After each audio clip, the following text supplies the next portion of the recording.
So this was interesting. We've been getting some emails and calls from people, from venture capitalists in the United States, more so in the San Francisco-ish area. I think one of them came from New York, but it was mainly San Francisco-based VCs.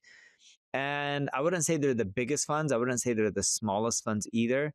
Assume they can write check sizes from 50 to a few hundred million. And when I say 50 to a few hundred million, they would lead around and they would bring in other people. So then that way, you can end up having more firing power. But I don't know exactly what check size they wrote, but most of them say, hey, we want to lead around, right? And when we're talking to them, and I'm more so am the one talking to them, and we're not trying to do anything. I'm just curious to see what they're seeing the market going, or they have a different perspective than us. No joke, we're seeing a common trend in which people are like, yeah, we just want to take AI and automate what a lot of people are doing, and we're going to make your agency like double or triple more profitable. And to clarify on this, they're not saying the next day we're going to be double or triple, increasing in profit. That would be their goal, and they're trying to figure out if they can help us do it, and they're not sure yet. And go ahead.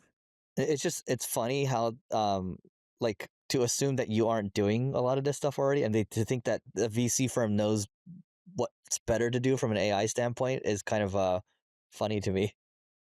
Well, they're asked us our margins, and our margins are low. And that's one of the indications on their end that they think they can do better. But one of the biggest, or actually the biggest reason our margins are low is because we've been reinvesting a lot of our capital for future growth and expanding to different countries, which is expensive. You guys are C Corp, right? No, S Corp. Okay.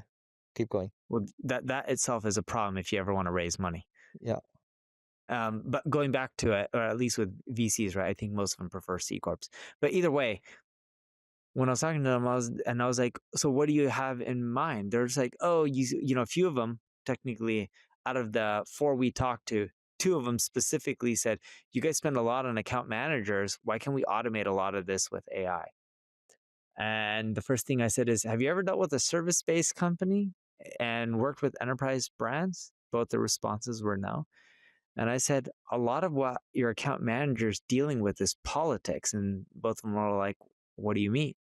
And I'm like, when you're dealing with Fortune 100 companies, a lot of times you're dealing with internal politics and you're trying to figure out how you can actually get something done and convince people to not be a roadblock. And they're just like, oh, how can we do this with AI? And I'm like, I don't see how you can do this with AI. You're just dealing with internal politics. And I hate to say it, a lot of big corporations work with outside consultants and agencies because they got to deal with politics. Look, I think the one thing or things that aren't going to go away as easily are relational capital. And so salespeople have to maintain a relationship. Client services people have to maintain a relationship. I don't think an AI is going to, at least for the next couple of years, take that away immediately. And so I think for some things you can say, oh, why can't AI just do that? For other things where it's a little more intangible, at least for the next 5 years, probably can't touch it. Beyond that, I don't know. It's anyone's guess. And so I think the angle is the correct angle, but again, I find it hard. This is why you haven't necessarily taken VC money or PE money yet. It's because, one, you want to have control. We've talked about this before. 2, it's like, you want to have control to do things your way. You don't want to have someone telling you what to do. And plus, like, you're kind of doing this already. So what is the angle? What is the value add here? The value add, I guess. Go ahead. No, it tends to be mainly Ivy League number crunchers. These people tend to have gotten degrees from Ivy League colleges. Number crunchers telling me how they have a better way of operating a business when most of them have never operated a business. Yeah. Or I'm not saying I know everything. I actually think there's a lot of things we can improve upon. So many I can't even count on 2-3 hands, right? But I want to hear it from people who have tried and tested these things versus someone who's looking at a spreadsheet and just saying you can cut here, you can cut there. Business doesn't operate based on a spreadsheet. Yeah. Wisdom comes from experience and actually being in the trenches. And so, for example, if Mark Andreessen reached out to you directly, you would take that call, right? Like, he started Netscape, and he's been through the trenches. Yeah, and he did another company after that sold as well. But Mark Andreessen is an amazing operator. Same with like Ben Horowitz. I don't think most VCs are like them. That's just my 2 cents. Yep. No, 100%. So there's anyway. I don't want to belabor the point here. So I'm assuming you took the call and you might take more calls in the future, but you're probably not looking to do anything imminently. Yeah, and for anyone wondering why am I taking calls, is because it's not even the money. Some of these people, if you do 20 of them, 50 of them, 100 of them, some of them are going to give you some amazing ideas that you can run with, and they may have thought of some things that you never did, and that could change your business. The reason for doing meetings is not because you expect every meeting to be a hit. A lot of meetings will be duds and you don't learn anything. Very small percentage of them will be amazing. And you know what? Those make up for all the duds. If you're in B2B, here's the deal. LinkedIn account-based marketing sucks, but it doesn't have to. With Carrot, it allows you to create personalized ads towards your customers and also personalized landing pages that align with the ads, so you're gonna have higher conversions, and influence pipeline reporting to prove that your ABM works. So if you wanna learn more, just go to carrot.ai and you can join the waitlist. Again, it's carrot, KARROT.ai, and we'll see you on the other side. Speaking of this, so we're talking about operators right now, but we saw that acquisition.com. So again, Alex did a very successful launch with his $100 million money models book, 105.5 million for the weekend or something like that. But recently they made a hire, 𝗔𝗕𝗢𝗨𝗧, who spoke at the YPO Global Marketing Summit. So he joined as their president. And what I'm noticing is that he's actually creating a lot more content. And so his Twitter is starting to get going now. And I've kind of noticed a pattern here where 𝗔𝗕𝗢𝗨𝗧, this guy ran a publicly traded real estate firm, and then now he's the president for acquisition. I think they started like a venture arm or something. But he's creating a lot of content. There's a lot. He was already creating content for Instagram. I think Alex and Layla are helping him level up his content game in general, and I see his Twitter growing, right? And he's kind of posting, like, I don't know, call it 7 to 8 times a day, and a lot of it's like philosophical stuff that I think that can warrant a lot of engagement, right? So the question I'm really posing here is, if you're gonna hire an executive, should executives create content overall? Is that a net positive? And I just got this idea just by looking at his Instagram, because he does a good job and he's actually a very good speaker as well. I think there's nothing wrong with having people create content, and I think it can help you out. But it's what type of content. So I've seen his content. Have you watched a lot of it, Eric? I've only seen the Twitter stuff. So if his goal is to run acquisition or acquisition.com or venture, I think creating content is great, but I think he's creating the wrong type of content. His content is too broad, and it's the type of content to go after entrepreneurs who are just starting versus people who have established companies and are growing. And I think that's the mistake. People create content for views and reach instead of going after your ideal audience. Yeah. Now, if you look at Alex's content is going after people who are starting off as entrepreneurs. People are trying to scale as entrepreneurs, right? But more the SMB crowd. But that's who he's selling the book to. I don't see enterprise companies wanting to buy his book. I'm not trying to throw shade on Alex. It's just a reality. And I bet you Alex knows this. So he creates content for his ideal audience. That president, the guy you're talking about, I've checked out a lot of his content. I don't think his content is the right type of content if he's looking for venture deals or private equity deals. Yeah. By the way, I'm looking at his Twitter right now. So 𝗔𝗕𝗢𝗧, you can feel free to reach out to me. Neil and I are happy to talk anytime. I hope you don't think we're throwing shade. We're not. No, so actually, this is more so to help you out, and hopefully your content starts generating you more revenue. so it's 𝗔𝗕𝗢𝗪𝗏𝗔𝗕𝗓. I think you would know better than I would, Neil, how to pronounce his last name.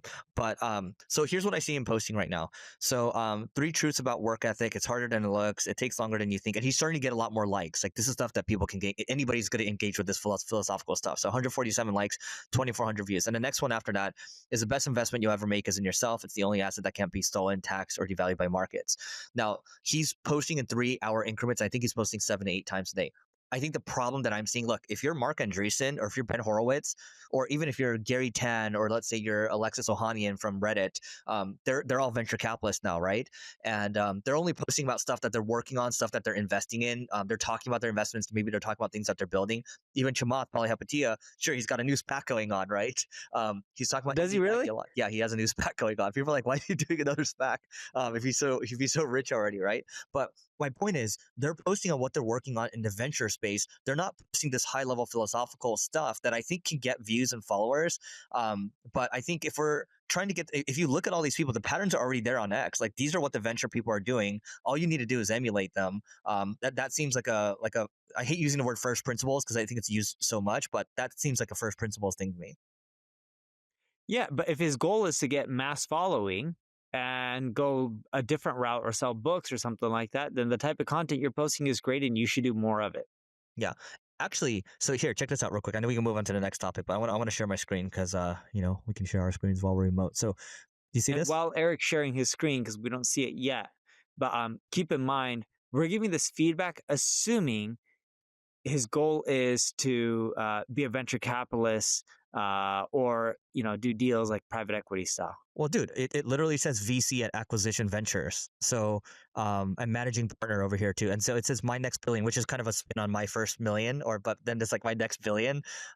So maybe this is the angle, but I think again, like I think on Twitter at least, the VCs have already mastered the playbook. And so in my mind, I'm just gonna copy what the VCs are doing. And Sharon has a lot of great stories he can tell around that. And I'm looking forward to it. So anyway, that's my feedback. Again, hopefully that's no shade. But in my mind, I think if we're gonna have executives creating content, it should be focused on driving business results.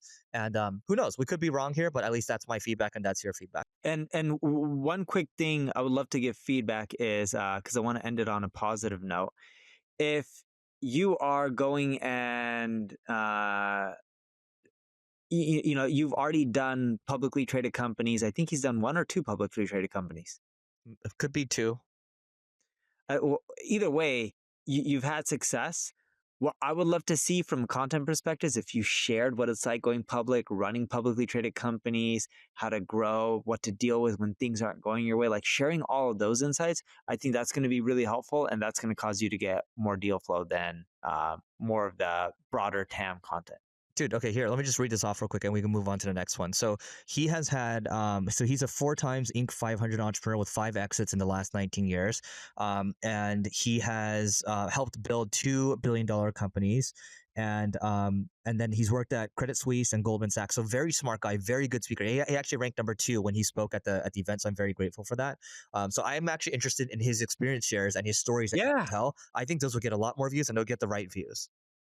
Yeah, and even if it doesn't get a lot more reviews, he's going to be engaging with the right type of customer, right? Yeah. And I would love to read or watch content that breaks down what it's like to run, 2 multi-billion-dollar businesses, the ups, the downs. He created tons of content about that, working in the corporate world and how he transitioned to entrepreneur, or when he knew it was the right time to go do a startup or whatever it may be, right? That may be a little bit too early unless they're doing early stage checks. But I do believe he can just experience share, and a lot of us would love that content. Cool. All right, guys, that's it for today. Please don't forget to rate, review, subscribe, and we'll see you later.